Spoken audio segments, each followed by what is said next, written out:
ایک فلسطینی عالم دین کا خط سن لیجئے اور بات مکمل ہے۔ ایک عالم دین جنہوں نے پاکستان کی سرزمین پر پڑھا اور وہاں سے پڑھ کر فلسطین پہنچے، وہ عالم دین تھے، ان کے ساتھ کیا کچھ گزرا، اور نتیجے میں اب جب وہ حالات سے دوچار ہیں تو انہوں نے خط لکھا ہے۔ وہ خط عالم اسلام کے نام ہے، ایک ایک لفظ اس کا آپ کے دل کی دنیا پہ دستک دے گا۔ توجہ سے سماعت کریں۔ کہتے ہیں خط کے چھوٹے سے تراشے میں نہیں آئیں گے، خط کے چھوٹے سے تراشے میں نہیں آئیں گے، غم زیادہ ہیں لفافے میں نہیں آئیں گے۔ آگے کہتے ہیں سلامتی ہو تم پر اے دوست، امید کرتا ہوں تم خیر و عافیت سے ہوں گے، دن رات خدا کی نعمتوں کا لطف لے رہے ہوں گے۔ سردی آنے والی ہے تو لحاف اور گرم کپڑے الماریوں سے اتار لینا تاکہ ٹھنڈی ہوائیں تمہاری صحت پر اثر انداز نہ ہوں، مخملی چادریں بچھا لینا کہ تمہارے پاؤں ٹھنڈی زمین کے عادی نہیں ہیں۔ آگے لکھتے ہیں تمہاری تسلی کے لیے لکھ رہا ہوں، ہم سب بخیر و عافیت ہیں، بس کل رات برابر والی عمارت پر میزائل آ گرا جس کی وجہ سے عمارت مسمار ہو گئی، ملبے تلے دفن لاشوں کو نکالنے کی کوششیں جاری ہیں، بارود کے کچھ ذرات آنکھ میں لگنے کی وجہ سے میری ماں کی آنکھوں کی بینائی جا چکی ہے۔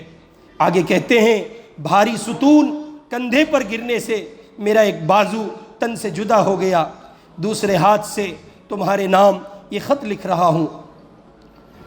بابا پڑوسیوں کی خیر خبر لینے گئے ہیں، امید ہے کہ تھوڑی دیر میں ان کا لاشا صحیح سلامت گھر پہنچا دیا جائے گا، اور وہاں پرسوں ہی آگے کہتے ہیں اور ہاں پرسوں ہی ایک چاند سے بچے نے میری بہن کے گھر جنم لیا، کل سے ہی میرے پہلو میں سویا ہوا ہے، سر کا اگلا حصہ کھلا ہوا ہے جہاں اب کچھ خون جمع ہوا ہے، لیکن آنکھیں نہیں کھول رہا ہے۔ سوچا تھا جب بولنے لگے گا تو پہلے میرا نام پکارے گا، لیکن ابھی تو صحیح سے رونا بھی نہیں سیکھا تھا کہ سو گیا۔ خیر اٹھ جائے گا، ابھی نہیں، جب اسرافیل سور پھونکیں گے۔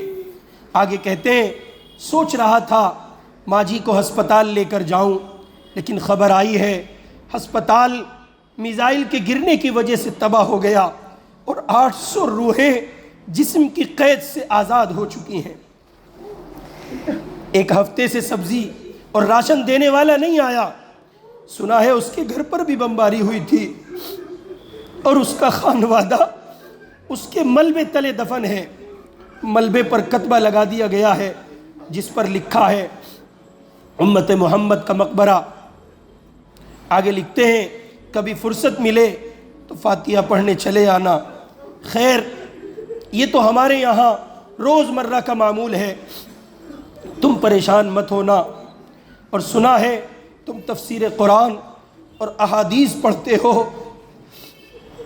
ایک حدیث ہے جس میں حضور نے فرمایا المؤمن کا جسد واحد، پوری امت ایک جسم کی مانند ہے۔ خط کے جواب میں اس کی تشریح ضرور لکھ دینا۔ دعا ہے کہ تم امن و سلامتی کے ساتھ رہو۔ آگے لکھتے ہیں اچھا سنو، باہر ہیلی کاپٹر کی آوازیں آ رہی ہیں، شاید اب ہمارے گھر کے گرنے کی باری ہے، زندہ رہا تو تمہارے جواب کا منتظر رہوں گا، اور اگر مر گیا تو میدان حشر میں تم سے جواب مانگوں گا۔ اہل اسلام کو میرا بہت سارا پیار۔ خط من جانب آل غزہ، لاشوں کا شہر۔ اپنے من کی دنیا میں دیکھیے، آنکھیں کھولیے، بصیرت کی دنیا میں جائیے، چشم تصور سے سفر کیجئے۔ یہ سب کچھ آپ کے گھر میں ہوا ہوتا تو آپ پر کیا بیتتی؟ آپ نے اپنوں کے لاشیں نہیں اٹھائے، آپ نے پیدر پہ جنازے نہیں اٹھائے۔ میں اپنے نوجوان دوستوں سے گزارش کروں گا، اگر اب بھی آپ کو برانڈیڈ چیزوں کا شوق ہے اور اس کا ہیضہ سوار ہے تو پہنو، میں انکار نہیں کر رہا ہوں، برانڈ پہنے آپ، لیکن وہ پہنے جو آپ کے مسلمان بھائیوں کے لاشوں کا سامان نہ بنے۔ وہ چیزیں استعمال کریں اور دیکھیں، سوچیں جب آپ کسی مشروب کو پی رہے ہیں تو کہیں ایسا نہ ہو کہ آپ حقیقت میں کسی فلسطینی کا خون پی رہے ہیں۔ اللہ رب العزت والجلال مجھے اور آپ کو ان معصوم فلسطینیوں کی حمایت، ان کی محبت، ان کی اعانت کے لیے قبول فرمائے اور ان کی پریشانیوں کا خاتمہ فرمائے۔